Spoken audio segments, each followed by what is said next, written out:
Have you ever wondered what loyalty costs when the people you serve no longer deserve your trust? My name is Daniel Ashford. I'm 34 years old, and until recently I was a senior systems engineer at one of the most secure defense contractors in the country.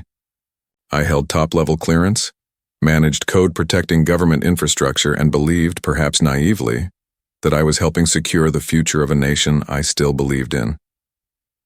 Then, one line of code changed everything. In this industry, we're taught to be skeptical, to verify everything, question anomalies, and assume nothing is as safe as it seems. Paranoia is considered a professional asset until it's used against you. When my concerns about a suspicious firmware signature were dismissed by my supervisor, I chalked it up to internal politics. When the second incident appeared, I couldn't explain it away. By the third, I knew something was deeply wrong.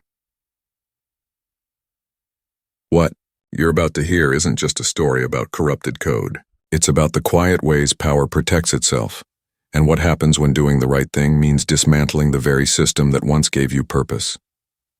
This is not a cautionary tale. It's a confession. I wasn't always the kind of person who looked over his shoulder. For most of my life, I believed in the systems we were told protected us: rules, clearances, protocol. I believed in merit and technical rigor, in the invisible architecture of security.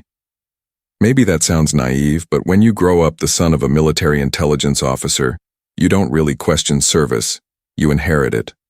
I was recruited into Helix Dynamics straight out of the Navy. I'd served 5 years as a cryptographer specializing in defensive encryption for naval communications, and after my final deployment in the Pacific, I was offered a civilian position at a firm contracted by multiple U.S. federal agencies. Helix had a reputation: efficient, discreet, unshakably compliant, the perfect place to transition from military to private sector defense work without losing the moral weight of the mission. At Helix, I started as an analyst reviewing intrusion detection reports for cloud-based infrastructure used by DHS and CBP. Nothing glamorous, just long hours in a cold server room, parsing logs and writing patches. But within a year I'd moved up, first to code review, then to firmware-level system architecture. I was good at spotting weak points, obsessive even. When a contractor from CISA audited our systems, he told my manager I had the rare ability to think like an attacker while building like a defender.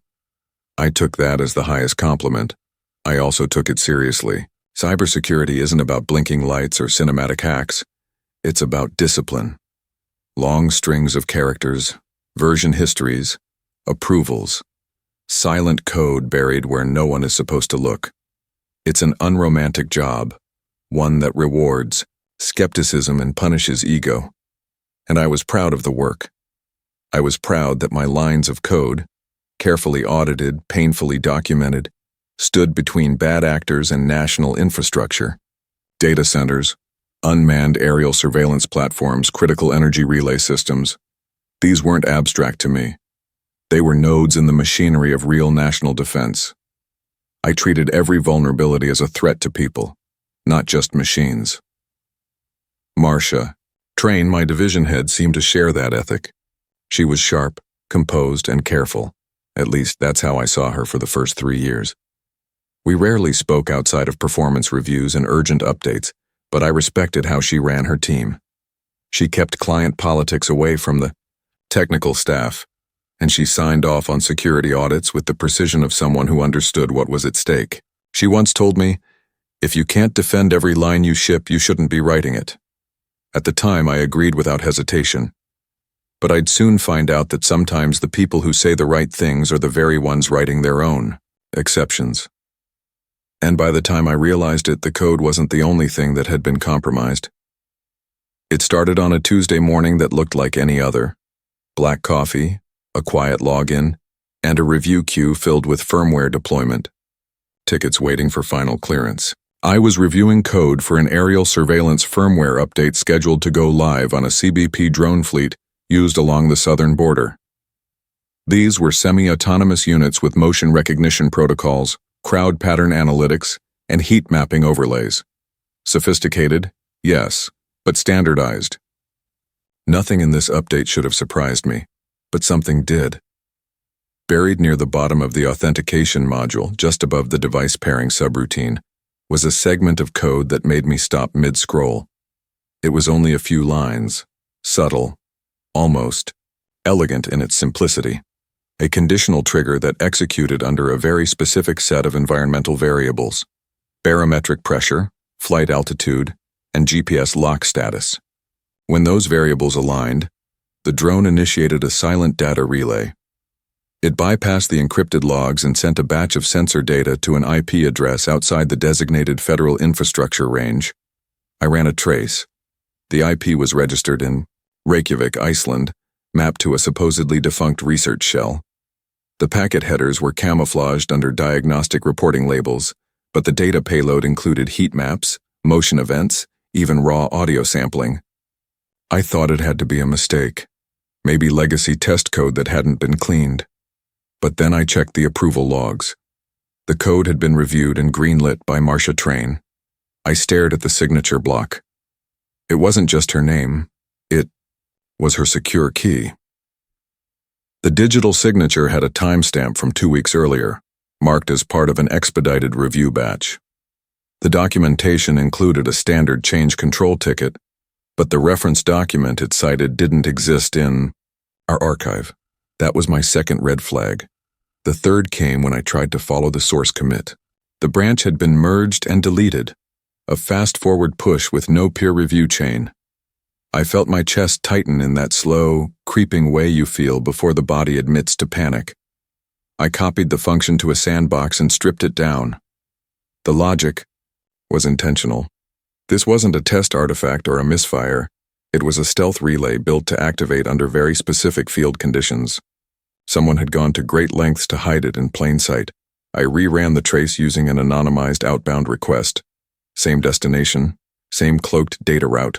Still trying to justify it, I told myself it could be a legitimate audit feature. Maybe Homeland had requested covert data logging, but the security protocol said otherwise. There was no written justification in the documentation, no audit note from the client, and no flag in the internal compliance tracker. This was not authorized code. It was a silent exfiltration channel that had no business existing on that network. I sat back in my chair, stared at the monitor, and watched the cursor blink in terminal silence. I printed the flagged code and its metadata. It was a risk. Any print job could be logged, but I needed something physical in my hand. I walked the pages to Marcia's office and stood in the doorway. She was on a video call nodding through a budget discussion, but she saw me, held up a finger to her camera and muted the mic. "Everything okay, Daniel?" she asked. I placed the papers on her desk without sitting. "This firmware contains a relay function that doesn't belong. I think it's siphoning live data to an offshore endpoint." She glanced down at the pages and smiled, calm, unshaken. "That? Oh, that's just part of a remote diagnostics patch. It's been cleared." Her tone was casual. Too casual. But nothing about this was routine, and something in her eyes told me she already knew that. I didn't sit. I didn't nod. I just stood there watching her, waiting for something. Acknowledgement. Denial. Even annoyance. But what I got was something far worse. Ease. She flipped through the printouts like they were an outdated spec sheet, not evidence of a covert breach. Her fingers tapped once on the corner of the last page. Then she looked up at me and said, "Daniel, you're one of our best engineers. You know how these systems evolve. Sometimes functionality comes in before full documentation. It's part of our speed to deploy protocol." I stayed silent, not because I was convinced, but because I wanted to see where she'd take it. She leaned back in her chair, folded her hands, and said, "There's no breach here. The IP you found is part of a regional diagnostics mirror. It's not public. It's certainly not foreign adversarial infrastructure." Her tone was firm but practiced, like she'd explained this before. "And if you dig into every line of code looking for ghosts, you're going to miss the bigger picture." That line stuck with me. Miss the bigger picture. As if spotting a silent exfiltration relay wasn't the very definition of seeing the big picture. I pointed to the time-stamped approval and said, "This change wasn't peer-reviewed. The commit was deleted, the documentation is missing, and that IP address, mirror or not, isn't in our audit list. She paused. Just a fraction of a second too long. Daniel, she said with a slower voice now, almost sympathetic. You need to understand how sensitive some client requests are. There are oversight layers you don't see. And there are reasons I don't always involve technical staff in the review process. That's not a reflection on your work. In fact, your attention to detail is one of the reasons I've trusted you with so many high-level projects. It should have felt like praise. But it didn't. It felt like a gentle reminder of my place in a machine I no longer understood. She tapped her screen and brought up my performance dashboard. You've been logging longer hours, a couple of missed check-ins, a few flagged peer comments about overcorrection. Don't burn yourself out, Daniel. We need you sharp, not suspicious. There it was. The pivot. The quiet shift from technical discussion to personal concern. A soft but unmistakable gaslight. If I saw a problem, maybe the problem was me. I thanked her and left her office. Not because I believed a word of it, but because I knew I wouldn't get any further with her directly. I walked past a row of desks, colleagues half listening to meetings, heads down in code, oblivious. And yet I couldn't shake the feeling that someone was now listening to me. That night I checked my workstation logs from the day before. Someone had remotely accessed my console while I was at lunch. The access ID was generic, admin override, but it had navigated straight to the dev branch I'd flagged. I hadn't told anyone about the discovery yet, not in writing, not even in conversation, which meant someone had been watching. The next morning I found a sticky note on my keyboard. No handwriting, just a printed message. Trust is a privilege. Not a habit. I kept it. Not because I needed a reminder, but because I understood then that I wasn't just looking at bad code. I was looking at the beginning of a cover-up. I didn't go back to Marcia. I didn't tell anyone else on the team. I knew how these things worked. Once the walls start closing in, they close fast. So I did what I was trained to do. I started documenting everything. Quietly. Precisely. Obsessively. Each night after the office emptied out, I stayed late under the pretense of debugging code from another project.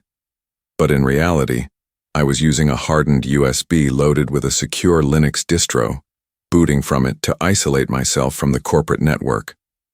I tunneled into the firmware archives, approval logs, and encrypted commit histories.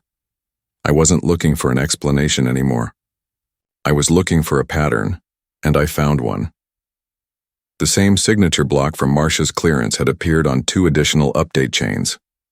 One was for a Department of Energy relay system, an obscure telemetry platform used to monitor nuclear facility backups.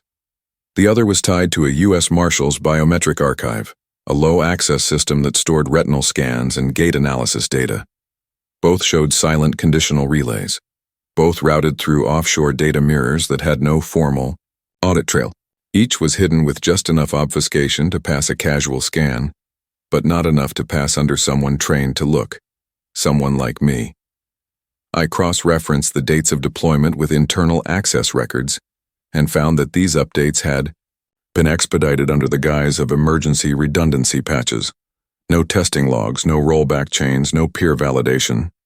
Whoever was behind it had the authority to move through our highest clearance lanes unchecked. But what struck me most wasn't the code. It was the sloppiness of the cover-up. Not technical sloppiness, ethical. These backdoors weren't just exploits. They were designed by someone who knew that the company's internal safeguards weren't built to catch insiders. Marcia didn't need to hide from the world. She only needed to hide from people like me. And for 3 years, she had succeeded. Still, I wasn't ready to escalate. Not yet. Instead, I searched for any trace of external coordination. Buried in our outbound traffic logs was a reference to a data-sharing API, something we'd supposedly deprecated months ago. It was routing to a non-profit tech research firm called Nera Analytics, registered in Estonia, but with U.S. tax documentation, filed under a shell office in Chicago. Its listed board members didn't exist. I searched for employment records, social media traces, even domain registration fingerprints. Nothing added up, except for one detail. The corporate registration for Nara Analytics had been processed by a law firm that also handled Helix Dynamics international tax filings. The walls were beginning to connect. At this point, my sleep was fragmented. 3 hours at most, followed by a jolt of adrenaline at 3 a.m. when some new thread unraveled in my mind. I stopped checking personal email, stopped using my phone for anything beyond basic navigation.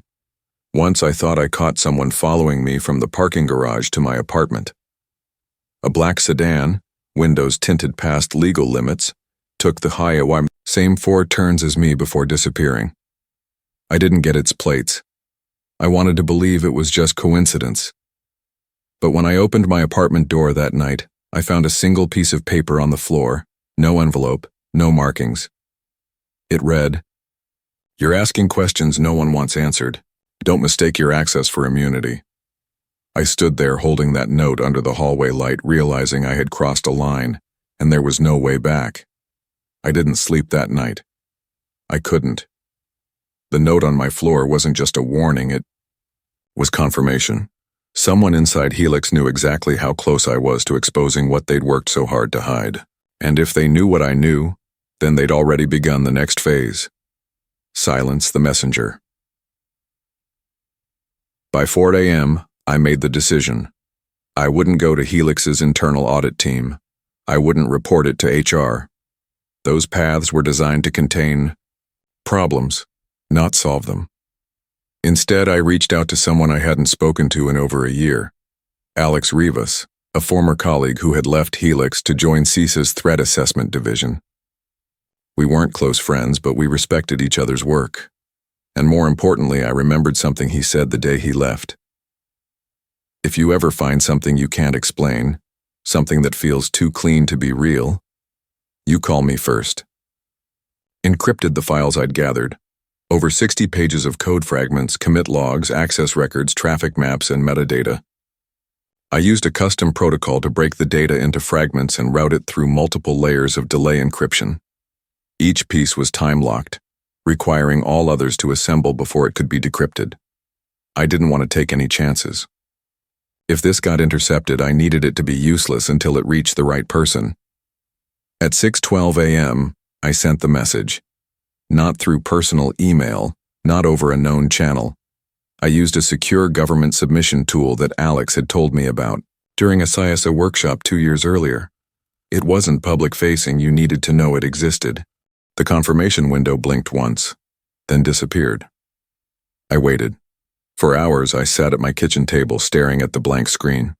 No response, no bounce back, no signal that anyone had seen what I'd risked everything to send. Just silence. That day at work, Helix announced a surprise code-based reconciliation review, internal audit speak for a digital sweep.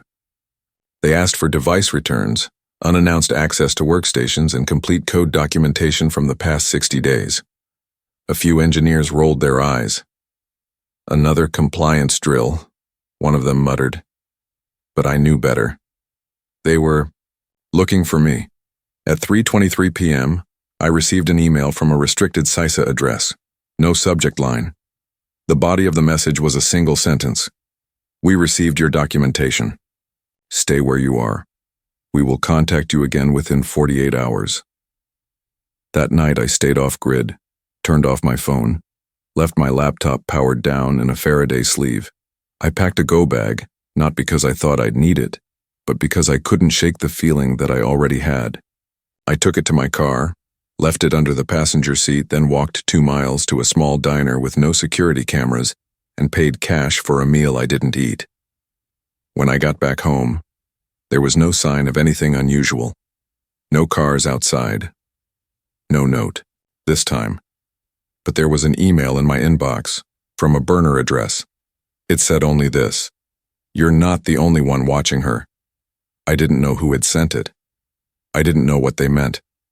But in that moment I realized something chilling.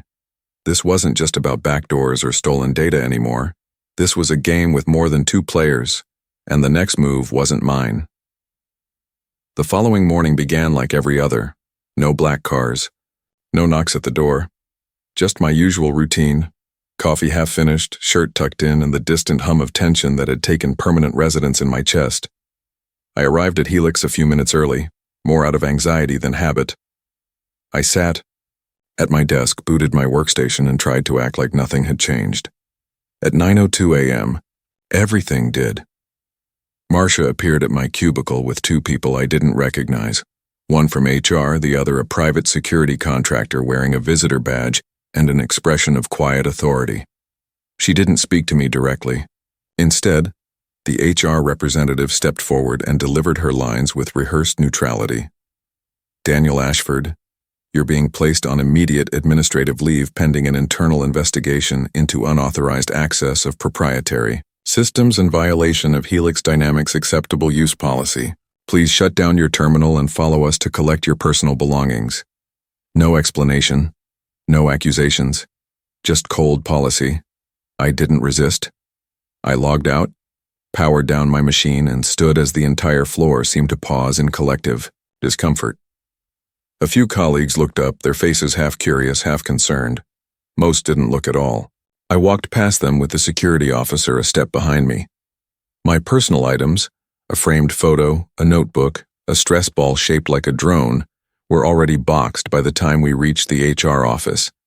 I signed a form I wasn't allowed to read fully and surrendered my keycard. The exit felt less like a termination and more like an extraction. When I returned to my apartment, I tried to access the secure server I'd used to upload my files to CISA. The key was revoked, not expired, revoked. My secondary login credentials had been flagged and suspended. Within the hour, my email accounts were locked. Even my professional certification portal showed a freeze on my accreditation status. Helix had done more than fire me. They had started to erase me. Then came the phone calls. First, it was recruiters I had casually spoken with in the past. After speaking with the client, we're going to move in a different direction. One by one, leads vanished. People stopped returning messages. I checked my credit monitoring service and found a fraud alert placed on my identity. My bank reported unusual login attempts from an unknown device in another state. And then came the final blow. My landlord called to tell me someone had inquired about breaking my lease. Helix wasn't just protecting its secrets. It was burning the ground beneath me, ensuring that no matter where I landed, it wouldn't be on my feet. I sat on my couch that night, lights off, apartment silent. The walls felt closer than they should have. The betrayal, the isolation, the sense of being hunted. It was no longer paranoia. It was proof. I hadn't lost my job. I'd been erased. 3 days later, the knock on my door didn't come from HR, a landlord, or a lawyer. It came from the federal government. A man and a woman stood in the hallway, both dressed in business attire that looked too sharp to be casual, too plain to be theatrical. They introduced themselves with simple credentials: Agent Serena Holt, DHS, and Agent Marcus Kim, FBI Cyber Division. They didn't ask to come in. They told me we had somewhere to be. 15 minutes later, I was sitting in a black government SUV as it cut through traffic toward a federal building in downtown Seattle. Agent Holt said almost nothing during the ride. Kim, seated in the back with me, only offered a nod when I asked if this was about Helix. "It's not just about Helix," he said. "It's about everything they were connected to." Inside, a secure conference room on the 14th floor, I saw someone I hadn't expected, Alex Rivas. He gave me a tired smile and a quiet, professional nod. His laptop was already open, showing a network diagram with dozens of nodes branching from a handful of core IP addresses. "You were right," he said. "But what you didn't know is just how deep it goes." The data I'd sent had helped unlock a 6-month intelligence grid that had been stalling due to lack of proof. The offshore servers weren't just collecting random data. They were acting as proxy endpoints for a foreign intelligence operation, using Helix's access to build behavioral maps of key federal agencies. Every drone, every biometric scan, every relay was part of a pattern. And the architect? Marcia Train. According to Agent Holt, she'd been under observation by a joint DHS-FBI task force since late last year. But nothing had stuck. until my documentation provided a precise window of activity, signatures, and internal compliance bypasses that lined up with external data leaks already flagged by the State Department. At 6 a.m. that morning, federal agents raided Helix Dynamics' main data center. Servers were seized. Personal devices were confiscated. Marcia Train was arrested at her home in Kirkland.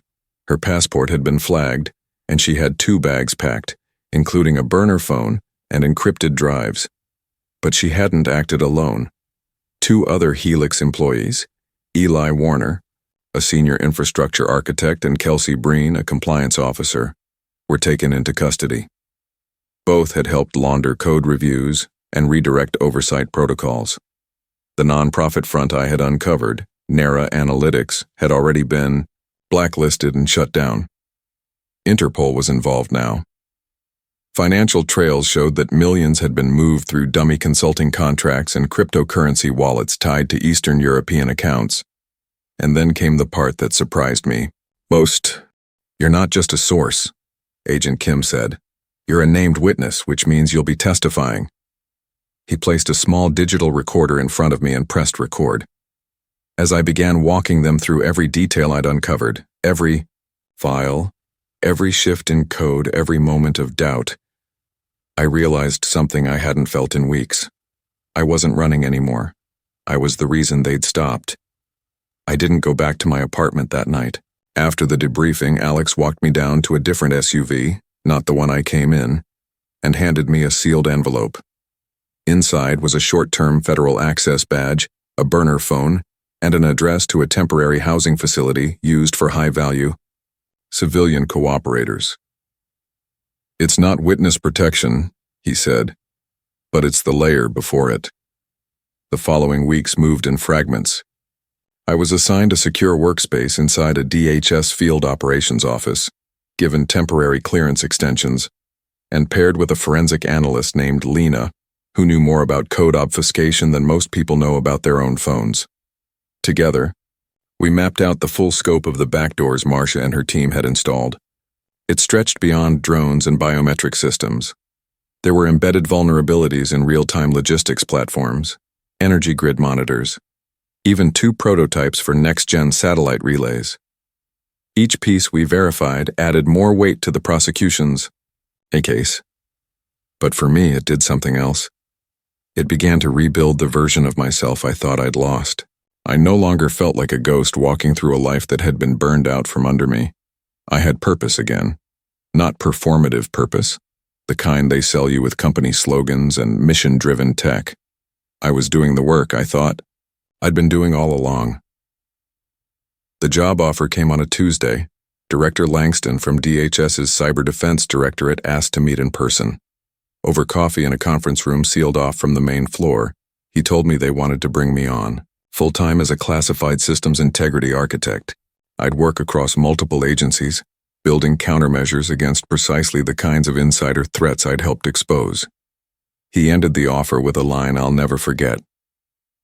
"You still see ghosts, Daniel, but now we need people who can tell the difference between the real ones and the ones we imagine." I accepted, not because I needed redemption, but because I'd earned clarity, the kind that only comes when you lose everything that made you feel safe and still choose to do what's right. Weeks later, I visited my father's grave for the first time in over a year.